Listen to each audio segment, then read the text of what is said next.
A very warm welcome to you, everyone. This is Politics Tonight. Thank you for joining us on the program. I am Olajumoke Olatunji.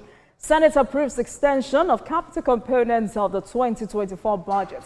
Resets its expiration to 31st of December 2025. Tonight, we'll take a dip into the Osun State local government crisis and the debacle between the APC and the PDP over the verdict of the Court of Appeal, which reinstated council chairman belonging to the PDP. On this, I will be speaking with a lawyer and political affairs analyst, Farouk Abbas. Farouk Abbas represents Osun APC on this matter. And later on the program, we turn our attention to electricity as 7 states take charge of power regulation in their various states. My guest tonight is a professor of energy and electricity law, University of Lagos, Professor Yi Okan, SAN. Welcome to the program, everyone. Stay with us. Welcome back, and thank you very much for staying with us. Now, let's bring you some developments in the policy. The Senate has approved a bill to amend the 2024 Appropriation Act, extending the capital components of the budget from June 30th to December 31st, 2025.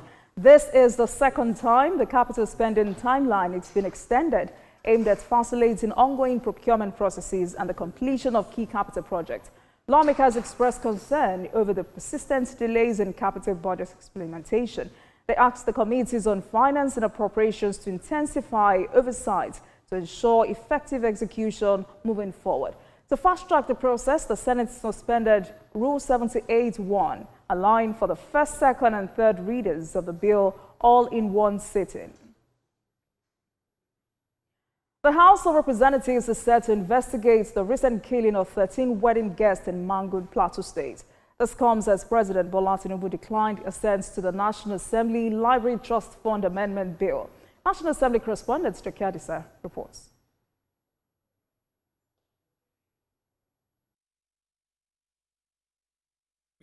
The public outrage over the killing of some passengers in Mangu, Plateau State has not stopped since the unfortunate incident happened last week. Sadiq Abdullahi is from Kaduna State. He raised a matter of urgent public importance to condemn the killing of his kinsmen in Mangu, Plateau State. The lawmaker is not satisfied with the intervention of the Plateau State governor and wants a definite action taken to ensure justice is served. But the Speaker acknowledged that some steps have been taken so far by the Plateau State government as he assures his colleagues the process of achieving justice has been put in motion. Despite previous resolutions of this Honorable House and repeated assurances from security agencies, attacks of this nature continue unabated, raising serious questions about the adequacy of security architecture and protection of lives and properties in Nigeria. The House resolved to mandate its ad hoc committee on Plateau State crisis to probe the incident and submit its report in 14 days. Earlier, President Bola Tinubu, through a letter addressed to the Speaker, informed the House of his resolve to withhold assent to the National Assembly Library Trust Fund Amendment Bill. Notwithstanding the laudable objectives of the legislation, certain provisions contained therein go against the settled law and policies of the federal government. The Director General, National Health Insurance Scheme, will appear before the lawmakers to answer some pertinent questions as the House of Reps launches investigation into allegations of underperformance. Despite the efforts of the government to adequately back NHIS, its funding is generally considered inadequate, and this causes delayed payments to healthcare providers such as the hospitals and clinics. Nigeria's government party, APC, now has 2 additional members in the House of Representatives. The Speaker announced that Peter Akpanke of the People's Democratic Party, PDP, and Paul Nnamchi of Labour Party have now pitched their camp with the APC, citing irreconcilable party differences as reasons for their defection. For the second time, the House of Representatives is seeking to amend the 2024 Appropriation Act to extend the capital components of the budget from June 30 to December 31. The bill passed second reading, and it is to be considered at the Committee of Supply at the next legislative date. TVC News, Abuja. The arrest of former top officials of the Nigerian National Petroleum Company Limited over an alleged $7.2 billion refinery fraud is drawing sharp public reactions. Many Nigerians are calling for greater transparency and urging the government to make NNPCL more transparent to serve Nigerians better. Helen Osamede-Akins reports. The Economic and Financial Crimes Commission confirmed the arrest of key figures, including Umar Issa, a former chief financial officer of NNPCL, and Jumo Olasukomi, a former managing director of the Warri refinery. The suspects are accused of authorizing the disbursement of billions of dollars for turnaround maintenance of the Kaduna, Warri and Port Harcourt refineries fund that reportedly yielded no visible results. The arrest is the outcome of the report by the Senate Committee on Public Accounts, chaired by Senator Aliyu Wadada, which highlighted disbursing discrepancies in NNPCL's financial statements amounting to over 210 trillion naira between 2017 and 2023. The development is already stirring heated public debates. If you want to do a thorough job of NNPC, you don't go for the people that are asked to take decisions. You go for the one who gave the decision. We have a board in NNPC that was constituted. There are approval limits in NNPC charter. You can't have a CFO arrested without the GCEO. CFOs don't make approvals themselves. Why don't they do this thing when these people were still serving? That is the right approach. If they can arrest them when they are still serving, it will even help to unravel so many things. Not to arrest be the problem, but the action. Would the SEC take the action on the people they arrested? Would the SEC not compromise? There are growing calls for the federal government to strengthen oversight on NNPCL. Make NNPC a limited by liability company. Let it follow the agreements in the PIA. Get off government shares, dispose of government shares, put MOFI and MOPI shares into the public hands, dilute it possibly, improve new governance, and put new procurement processes in place. They insist that the nation's premier oil company must be protected from corruption and run in a way that truly serves Nigerians. As investigations continue, eyes will be on the EFCC, NNPC, the National Assembly and the Presidency, watching whether justice will truly be served, as the outcome of this investigation may also test the current administration resolve to curb corruption in the nation's most strategic industry. Helen Osamede-Akins, TVC News, Abuja.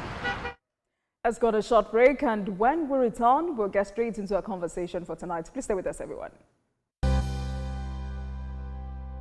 I'm Miriam Lunge. I'm a passionate environment advocate and a published author.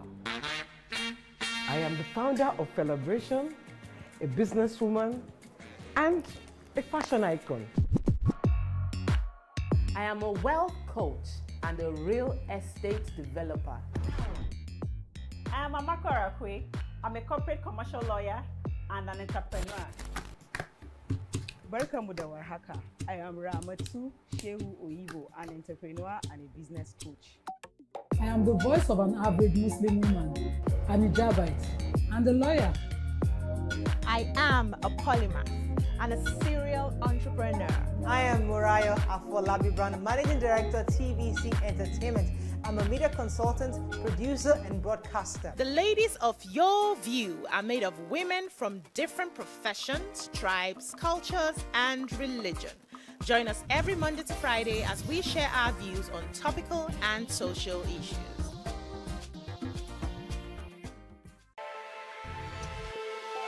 Every weekday on Business Nigeria, we uncover the secrets of the financial world. We analyze the stock market, shares, bonds, and the thrilling world of cryptocurrency. Facts matter.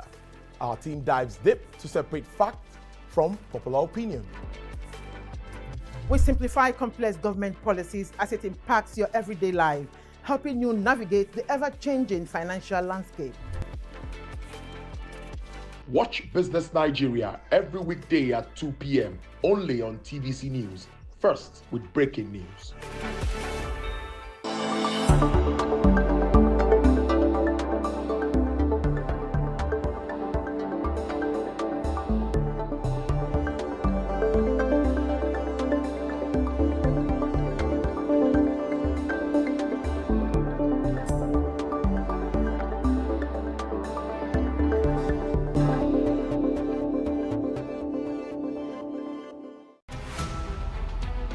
Every major news story is with many perspectives and layered with different levels of impact.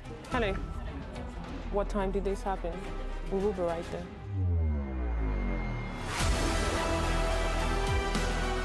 At TVC News, we follow the big and major news, gathering the facts, witnessing the outcome. I am here live at the aftermath of the approval of the new national minimum wage. We are TV Station of the Year, not just for breaking news, but for being first, fair and accurate.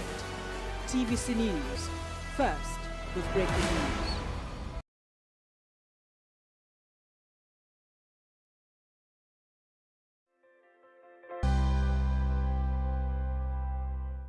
Welcome back, everyone. The All Progressives Congress, Osun State, on Monday said only the Supreme Court can invalidate February 10, 2025 appeal court verdict that reinstated its members to take control of councils in the state. The opposition party noted the fresh dismissal of another suit on local government at the appeal court in June never invalidated the earlier verdict by the same court. A statement by the party through its state legal officer, Adegoke Ogunshola, warned the Osun State Governor Ademola Adeleke and People's Democratic Party against inciting the public and court against the reinstated ESCOs. But the state government, led by the PDP, appears to be charting a different course. Is this a constitutional crisis, political brinkmanship, or simply a matter of judicial process? With us today is Farouk Abbas, legal practitioner, who would help us to understand the party's stance and, the broader implications for local governance in Osun State. Good evening to you, Mr. Abbas. Thank you so much for coming on the program. Good evening, madam. Pleasure to be here. So we have a High Court ruling upholding the dissolution of the APC-led ESCO and a subsequent appeal court ruling declaring that dissolution illegal. Our first question is, how do you interpret the validity of both judgments? Can the state still rely on the lower court ruling? Thank you very much for the question. It's a very straightforward question, and there's no need for any confusion as far as the issue is concerned. But when it comes to politics, Nigerians sort to raise all sort of irrelevant issues. The issue is very straightforward. There were two judgments at the Federal High Court nullifying... Two conflicting judgments. They were not conflicting. Federal High Court, they were saying the same thing. They both nullified the local government election in October 2022. After nullifying, the APC appealed against one. The APC also appealed against the second one as the third appellant. But the first one that the APC appealed again was successful. That's the PDP Federal High Court judgment. That was successful. The appeal was successful. So in essence, what the Court of Appeal said in that case was that the Federal High Court was wrong to have nullified the election of the local government chairman. And that was 2022. In 2022. So the effect of that Court of Appeal judgment was that he reinstated the chairman of the local government.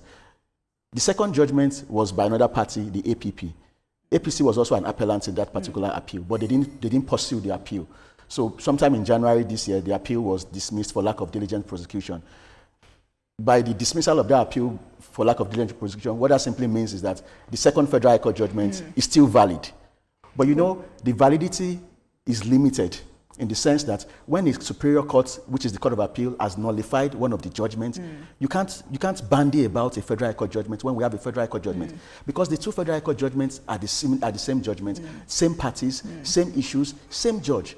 So the effect is that the Court of Appeal judgment that was delivered on February 10 is the valid judgment, which has reinstated the local government chairman. But about last week on June 13 or so, the APC, because when the Court of Appeal delivered the February 10 judgment, the PDP were making a lot of noise.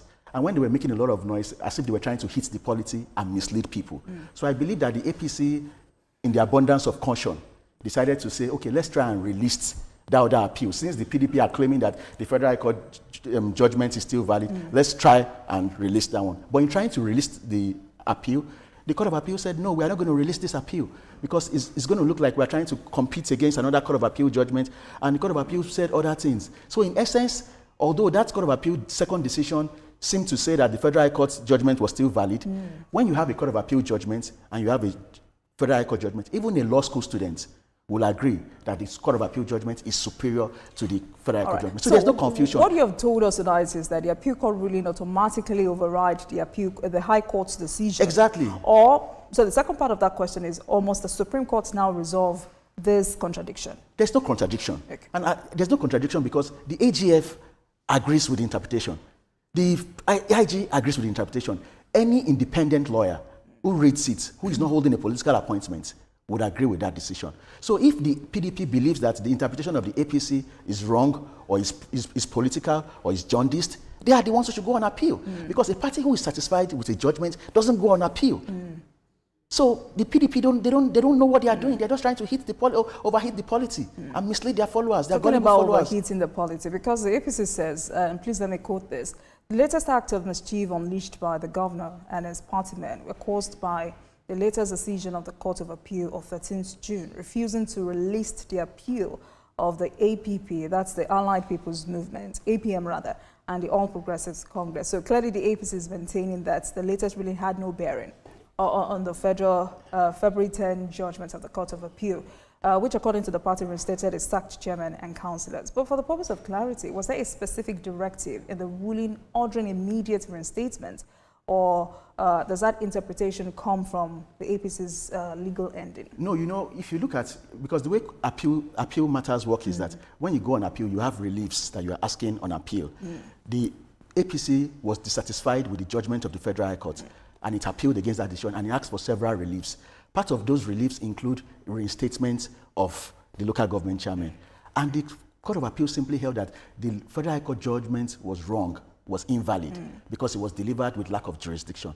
So what that means is that the Federal High Court judgment, this Court of Appeal judgment has nullified the Federal High Court judgment. And when you nullify a decision, what it means is that the status quo before that decision takes place, especially since the reliefs are there. So the justices of the Court of Appeal didn't have to specifically reinstate, because the foundation of the PDP's case is the Federal High Court judgment, and it has been demolished. So they don't have to mention it. The Constitution does not mention several other things. Even in religion, in Islam, if you go to the Quran, you won't see, if you want to pray, perform ablution. No constitution has everything, so no judgments will be all-encompassing. But if the APC believe that the judgment doesn't say what we are saying, they can challenge it. So that's my next question. What legal remedies are available for the APC to enforce this judgment? No, the APC, I believe the APC has enforced the judgment already. The judgment has been enforced as far as I'm concerned, because as far as I know, the local government chairman in Osun State, as of date, are the ones elected in October 2022, the APC local government chairman. They were elected, but they are not functioning. Well, they are functioning, but the reason why they can't function fully is because of the politics that the PDP government has brought into play. And why do I say this? They ordered the local government civil servants not to come to the office. So since the judgment of February 10, they haven't been coming to the office.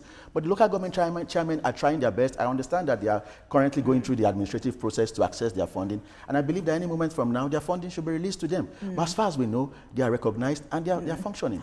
Okay, because there are those who have said only the Supreme Court can invalidate the appeal court's judgment, and that's what the APC is saying also. But is the state not entitled to appeal and, you know, request a stay of execution in the meantime? Well, the state does not have, they have the right to appeal against that decision. They also have the right to ask for the stay, but they haven't done that. They haven't done that. Although they filed the case. What's the implication of that if they haven't done that now? It means if they haven't done that, the implication of that is that they are bound by the judgment of the Court of Appeal, because the only defense they are holding on to is a Federal High Court judgment. You know, so what it means is that they've agreed that the Court of Appeal judgment should be implemented. So by ordering the local government chairman not to go to office, what they want to do is that they want to politically prevent the local government chairman from functioning. So they've agreed, they've considered that they've lost the battle legally in court. Right. So now they are using their power as the governor of the state to prevent the local government civil servants from coming to office, because the local government chairman have just started paying salaries. So they are just playing politics now. And the local government, the grassroots, they are suffering. Right. But for the sake of those of us who are not lawyers, and when issues like this come up, it's important for us to understand the fundamental issues here. So does the law require the Supreme Court to hear this case, or can it choose not to entertain it? No, especially if the appeal court ruling was unanimous. The Supreme Court's jurisdiction can only be invoked if a dissatisfied party appeals against the Court of Appeal judgment. So now the PDP, they've elected not to appeal against that judgment. So having not appealed... We're not sure of that. No, we are sure, Even because if they appeal, they will serve the APC, and we will know about it. They haven't done that.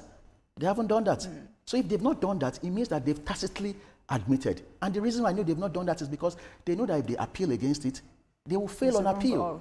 They will fail on appeal. So they are just playing to the gallery and making noise on social media.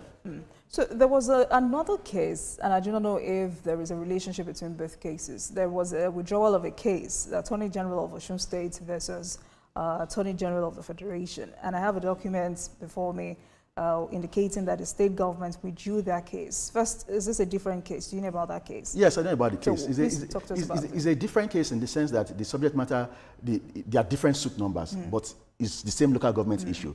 And you know, the filing of the case in the first instance, for any serious person, you will know that it's a misstep. It was bound to fail in the first place because the local government... It was about local government funding. Yes, the state government went to court saying that the federal government withheld the funds of local governments. But the question you should ask them is that, are they the ones, do they have the locals to file a case on behalf of the local government? The subject matter of the case at the Supreme Court, they also filed a similar case at the Federal High Court. But today, by withdrawing the case at the Supreme Court today voluntarily, it shows that they are disorganized and they don't know what they are doing. Because if they actually know what they are doing, they won't have filed the case in the first place. So they are seeing the handwriting is becoming clearer by the day, that as far as the local government is concerned, the APC local government chairmen are the ones that will be in charge. And that's why they've withdrawn their challenge. Because you can't say on the one hand that the federal government has withheld the funds of the local government, and in less than 3 weeks or 4 weeks, you are capitulating after they saw the robust defense of the Attorney General of the Federation. So it's a symptom that they are disorganized, they don't know what they are doing, and they'll keep on making noise. But of course, you know, what you're saying tonight is that the Supreme Court can only decide on this case when the PDP files an appeal. But is the Supreme Court obligated to fast-track cases involving political office holders at the local level? Yes. Could you take years to resolve? Yes. I mean, if they file the appeal, of course, the Supreme Court will give it priority because the Supreme Court understands that the local government is the closest to the people.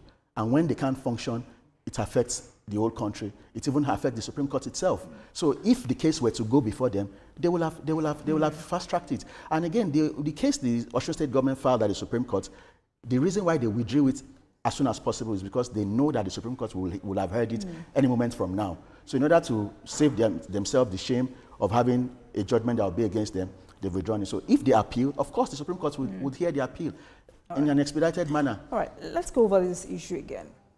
The state governors have the constitutional backing to remove elected local government officers. They don't. But you know, when you have... Why is this happening? Why is this recurring? Yes, you know, this is recurring because, you know, when you have people who don't believe in the rule of law, who just play politics with everything. In this same Osun State, we've had a governor, Ogbeni Ralph Arabeshola, when he came in, the PDP local government chairmen were in place. He didn't remove them. He went to court against them, and he allowed the case to run its course.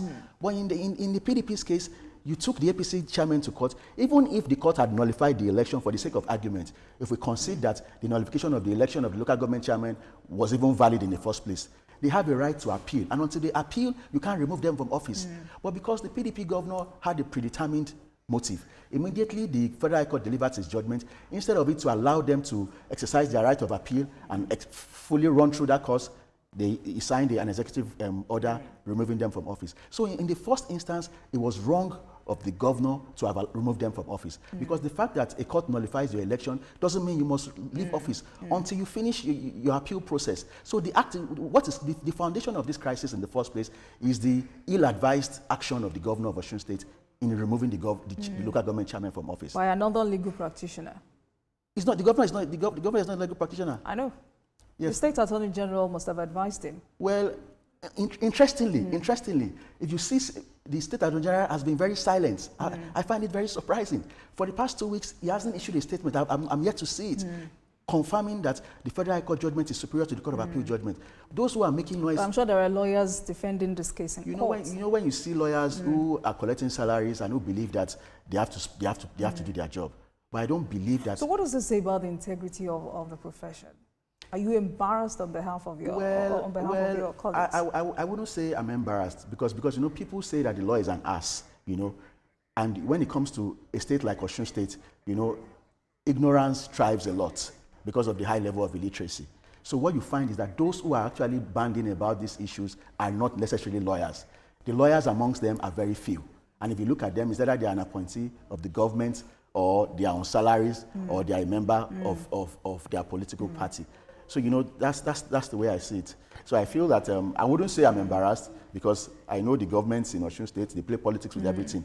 So it's symptomatic of... So based on this conversation, where does legal responsibility lie for interpreting the legality of local government? You know, let's even, sitting down here, I have a duty to say the truth. You know, I told you that the Court of Appeal judgment that was delivered on June 13 regarding the APC's application to release was dismissed.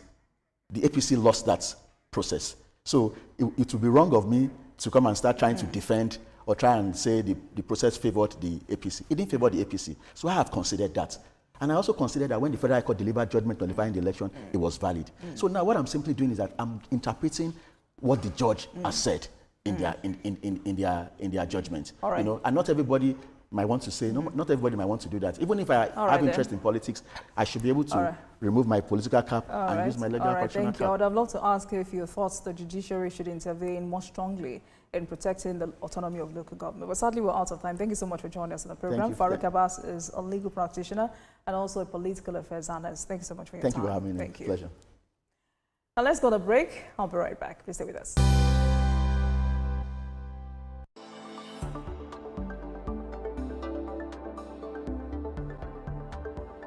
I'm Miriam Lunge. I'm a passionate environment advocate and a published author. I am the founder of Celebration, a businesswoman, and a fashion icon. I am a wealth coach and a real estate developer. I am Amakora Kwe. I'm a corporate commercial lawyer and an entrepreneur. Barkamu da warhaka. I am Ramatu Shehu Oyibo, an entrepreneur and a business coach. I am the voice of an average Muslim woman, an hijabite, and a lawyer. I am a polymath and a serial entrepreneur. I am Murayo Afolabi Brand, Managing Director, TVC Entertainment. I'm a media consultant, producer, and broadcaster. The ladies of your view are made of women from different professions, tribes, cultures, and religion. Join us every Monday to Friday as we share our views on topical and social issues.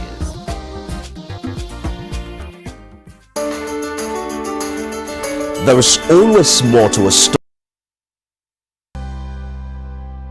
This is Politics Tonight. Welcome back to the program, everyone. Nigeria's power sector may be on the brink of transformation with the enactment of the Electricity Act under President Bola Tinubu's administration. The decades-long centralized control over electricity is giving way to a more decentralized model. Now, 7 states have taken bold steps to assume regulatory control of electricity within their jurisdiction. Enugu State, Ondo, Ekiti, Imo, Oyo, Edo, and Kogi. Other states, including Lagos, Ogun, Niger, and Plateau, are expected to complete their transitions between June and September.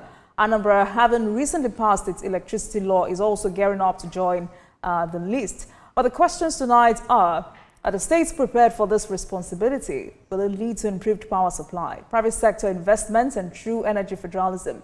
Or will it deepen disparities between states? Tonight, we unpack the significance, the structure, and the stakes of Nigeria's evolving electricity landscape. Joining me tonight is Professor Yemi Okan, Professor of Energy and Electricity Law, University of Lagos. Thank you, Prof. Good evening to you, sir.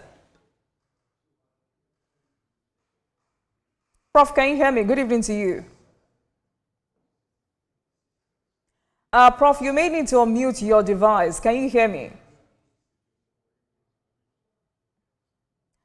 Prof, all right, let me move on to my question, just in case you can hear me, because, you know, for decades, Nigeria's electricity sector was tightly centralized with power generation and regulatory firmly in the hands of the federal government.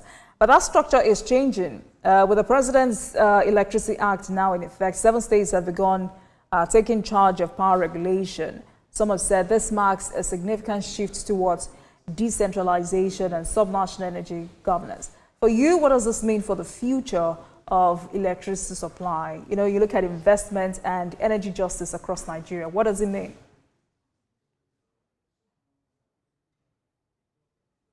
Good evening, Prof. Did you get my question? Thank you for joining us.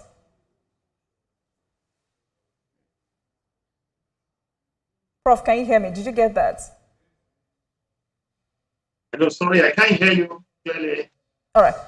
Let me repeat that. I was saying for decades, Nigeria's electricity sector was tightly centralized with power generation and regulation in the hands of the federal government. But that structure is changing with the President's Electricity Act now in effect. We have 7 states have begun taking charge of power regulation. And some of your colleagues say this marks a significant shift toward decentralization and subnational energy governance. So I'm asking, what does this mean for the future of electricity supply, investment, and energy justice across Nigeria? Sorry.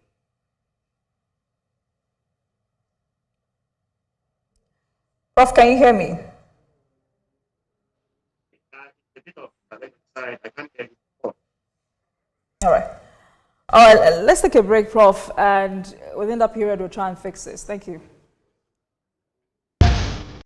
Maya Angelou was a civil rights activist, poet, and award-winning author known for her acclaimed 1969 memoir, I Know Why the Caged Bird Sings, and her numerous poetry and essay collections. Angelou was born on April 4, 1928 in St. Louis, Missouri. Angelou had a difficult childhood. Her parents split up when she was very young. Around the 1960s, Angelou lived in Ghana working as an editor and a freelance writer. Angelou also held a position at the University of Ghana for a time before she joined a community of revolutionist returnees exploring Pan-Africanism and became close with human rights activist and black nationalist leader Malcolm X and Martin Luther King. In 1961, Angelou appeared in an off-Broadway production of Jean Genet's The Blacks with James L. Jones, Lou Gossett Jr. and Cicely Tyson, and went on to earn a Tony Award nomination for her role in the play Look Away, 1973, and an Emmy Award nomination for her work on the television miniseries Roots, 1977, among other honors. Angelou's career has seen numerous accolades, including the Chicago International Film Festival's 1998 Audience Choice Award and a nod from the Acapulco Black Film Festival in 1999 for Down in the Delta. She published 7 autobiographies, 3 books of essays, several books of poetry, and is credited with a list of plays, movies, more than 50 honorary degrees, and television shows spanning over 50 years.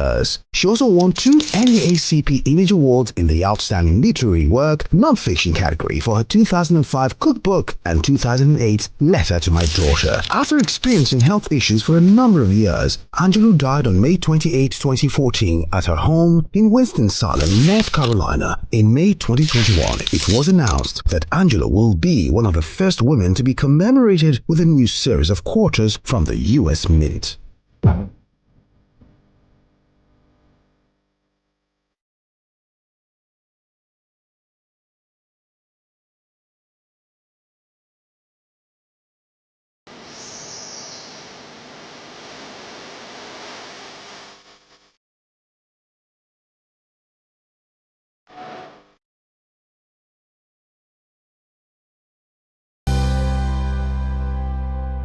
Welcome back to Politics Tonight, everyone. Joining me for the second part of our conversation tonight is Professor Yi Okan, SAN, Professor of Energy and Electricity Law, University of Lagos, as 7 states take charge of power regulation. Prof, thank you very much for staying with us on the program. Can you hear me now, sir?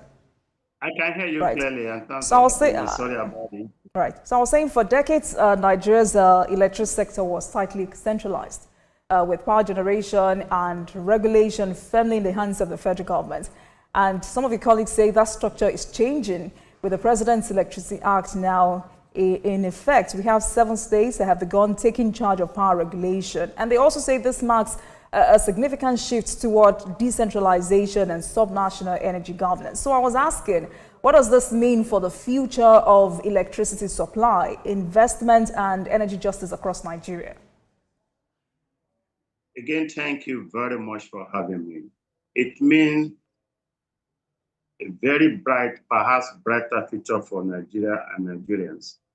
It's something that some of us, myself, have been in the forefront of the advocacy. It's almost 15 years now since we've been pushing for the centralization of the power sector, because that was what the Constitution actually provided for. But the electricity, the reform, electric power sector reform had contradicted the Constitution when the other side, contrary to what the Constitution provided. We're happy and glad that eventually, after strenuous battles of advocacy here and there in the studios elsewhere, we're able to have a piece of legislation that we can use to operationalize the power sector. What does it mean for Nigeria? It means good news. It means success stories. And I'm glad that the president, of course, President Tinubu, signed it within weeks of his coming to power, because he was also a victim of the federal might in the power sector, of the federated power sector. Now we have decentralized. It's actually not 11, it's actually not 7. We have 11 states that are really ready to take full charge of their regime. Mm-hmm. The sector we had was not such that could take us to where we're going. The structure we had as a country was kind of retrogressive until gladly the current administration felt that wouldn't be the way to go. The one we had was such that if there is no electricity in Kano, then Bayelsa should have no power. Mm. If there's no electricity in Ogun, then Oyo must not have. If there's no electricity in Kogi, then Abuja should not have. States should be competitive at their own levels. States should deploy their competitive advantages. A few weeks ago, I was at the National Council on Power, and these were the issues. States are now ready to really engage the power sector, both in terms of generation, transmission, and distribution, including services. And that's the way to go. You go all over the world, power sector is not federated. It's retrogressive. It can't take us anywhere. A state like Borno State now, I wouldn't be surprised if a state like Borno, despite its challenges now, is now doing megawatts trading with Togo. Why? Because it's a state that is strategically positioned to deploy strategic advantage of extensive solarization. If they're able to scale up their strategies in that regard, and they have in excess, then they can trade with other states. Many NRC will regulate because it's trans-state, interstate transaction. So that's the way to go. Investors are going to come and partner with states as against the federal government. It's been balkanized now, and that's the way to go. All right, Prof. You said it's been 15 years since some of you have been pushing for a structure where states are empowered to generate, transmit, distribute, and regulate electricity within their borders and submit to national oversight. Precisely. And you have also confirmed that this is a move that signals a new era of subnational energy governance. But are the states truly ready for this responsibility? Then that should not be thrown at the feet of the federal government. If a state is not ready, if state A is not ready, I'll be more than glad that state B or C will be ready.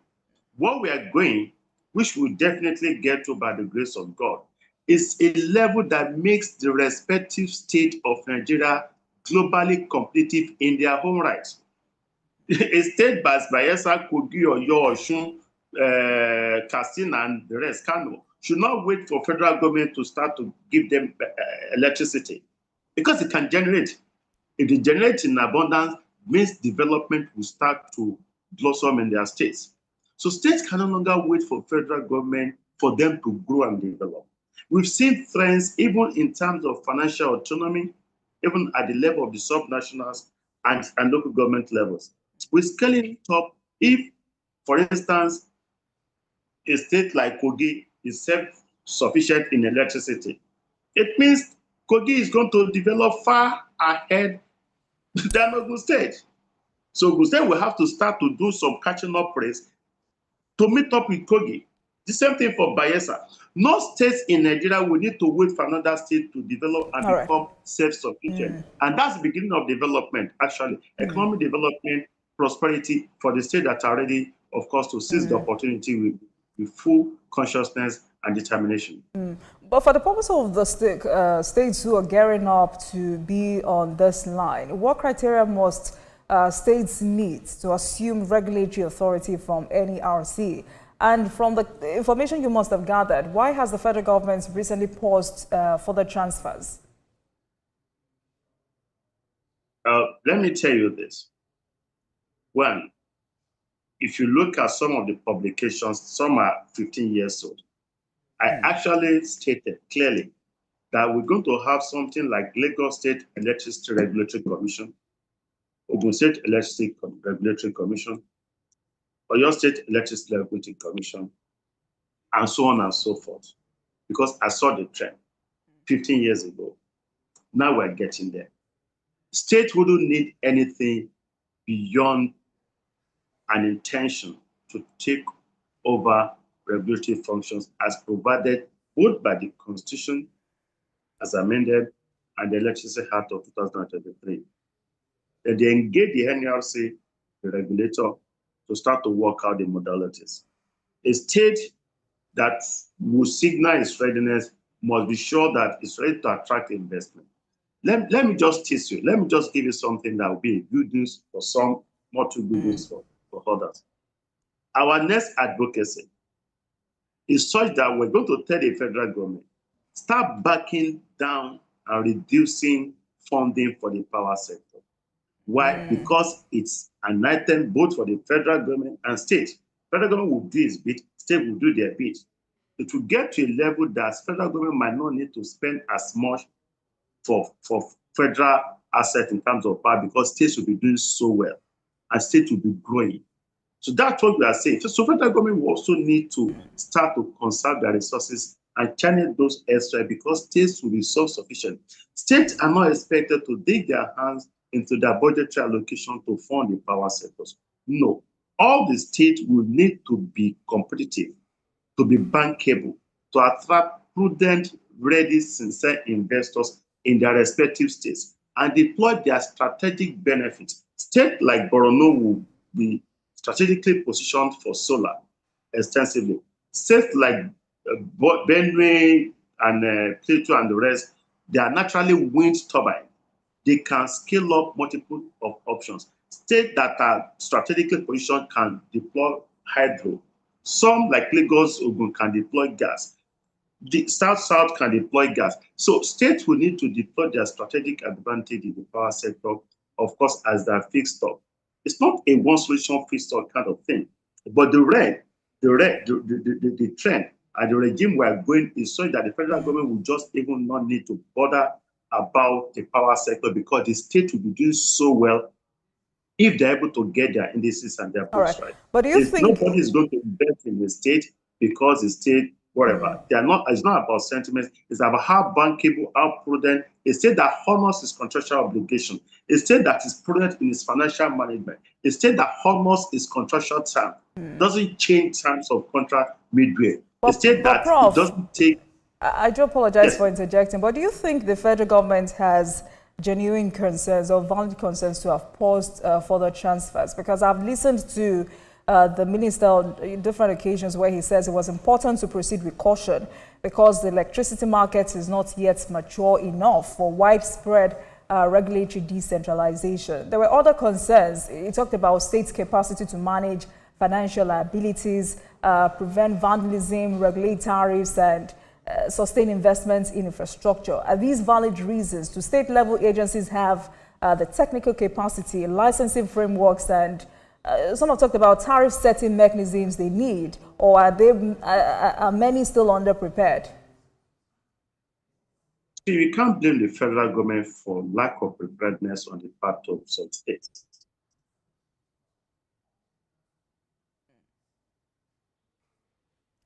Prof, are you there? All right. I'm here. Okay, please go ahead. We can't blame the federal government if some states are not prepared. What it means is that they need to get themselves together and get set to engage in the power sector in a way that nobody should think they are doing the president a favor if state A is able to get itself together and start to position itself strategically in the power sector. I don't want to mention states. For instance, states like Enugu will have nothing to fear. I'm sure Abia too will do the same thing because they are ready. And if they get to a state, neighboring states will be assessing megawatts from states like Enugu, from Abia and others, maybe Lagos. And before you know what is happening, Lagos will start to trade in megawatts with the whole of the country because power sector is business. If a state is not ready to engage in serious business on the power sector, it shouldn't, in good conscience, continue to depend on the federal government for subsidy. We are saying federal government should start to face up gradually subsidies in the power sector. A lot of Nigerians were not aware that federal government humongously has been subsidizing the power sector. Huge subsidies. We have subsidies in the petroleum sector. We have subsidies in the gas. We have subsidies in the power sector. No country will thrive that way. All right. These are resources that should go into other critical sectors. A lot of Nigerians will bypass. The Nigerian government has been subsidizing waste. I said it on here because we've been subsidizing generation, not actual consumption. In the cost of transmission, we have waste that is recorded, transmission losses that is recorded.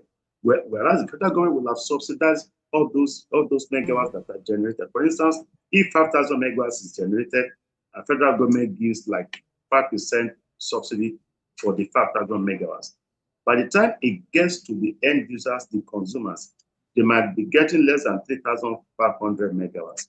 Meaning federal government will have subsidized waste to an extent that will not be beneficial to Nigerians. Who are we subsidizing? Are we subsidizing rural people? They don't have electricity. All they need is solar to light their rooms and perhaps to charge their telephones, their tiny telephone and the rest. Not humongous kind of generation that some businesses will require. We need to rethink the mathematics of the power sector, not in the interest of the federal government now, in the interest of all of us as Nigerians. All right. All is not well with it. All right. And that's what we need to do, just to restructure it. Mm. And that's precisely what the government does. Because another worry is, whether or not the independent system operator unbundled from TCN will support or conflict with state-level initiatives. Let me tell you this. An average investor will be ready to put its money in any environment that is bankable. Investors are not that sentimental.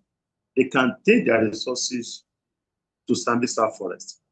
If there is an assurance that they're going to make money, if investing in Sambisa Forest will be bankable, meaning they're able to put X amount of money, naira or dollars, and they're able to make profit and recoup their money with yield, they will take their money to Sambisa Forest.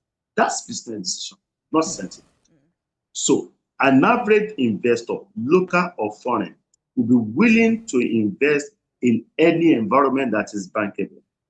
If a state like Bayelsa is ready for business in the power sector, meaning, for instance, maybe they kind of segmented an area where they can start to charge competitive tariffs, and those ones are getting left. Others will start to buy in. So investors will put their money where they're going to make profit. So having said that, Prof, how can states ensure regulatory independence and attract investments without interference or policy reversals at the federal level? Let me not reveal state secrets of some states. At the National Council on Power in Borno recently, I know of states that are already even talking to players, serious industry players like some of us, consulting and press, as to how they can navigate this. A lot of investments are going around some states. I know of a northerner who has gotten some serious investment in Oyo State. It perhaps precisely is saying. So if the saying people, Oyo State people are not ready, anybody can come from Bayelsa, from Kano, from Utre. Nigeria is open for business in the power sector and other sector. And that's the way to go. We must get the country competitive for the betterment of all Nigerians. No sentiments. All right, Prof. Because you've used Isai as an example, let me ask this question because I'm sure there are implications. So what do you consider, or what do you think are the implications of states setting their own tariffs and potential subsidy shortfalls on discos? And you must also talk about affordability. How can states balance consumer affordability with investors' returns, especially amid, we're looking at currency risk, technical losses, and payment challenges? All those challenges are not real. They are not real. Currency risk. If you know you are going to trade in a business where you'll be charging naira, you don't go and expose yourself to dollarized lending like we had in the power sector initially, which some of us won against. You don't need to go and expose yourself to that. You can scale things down. Because they assume they're going to, power sector was going to be like the telecoms. It's different from telecoms. 2, risk.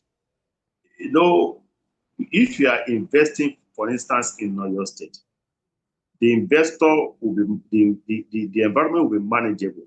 So you can track effectively the kind of supplies you are making, distributions you are making to minimize the risk in terms of meter bypass and energy theft. All right. I can tell you, we still have huge cases of energy theft in Nigeria, meter bypass. And I'm telling you what I know.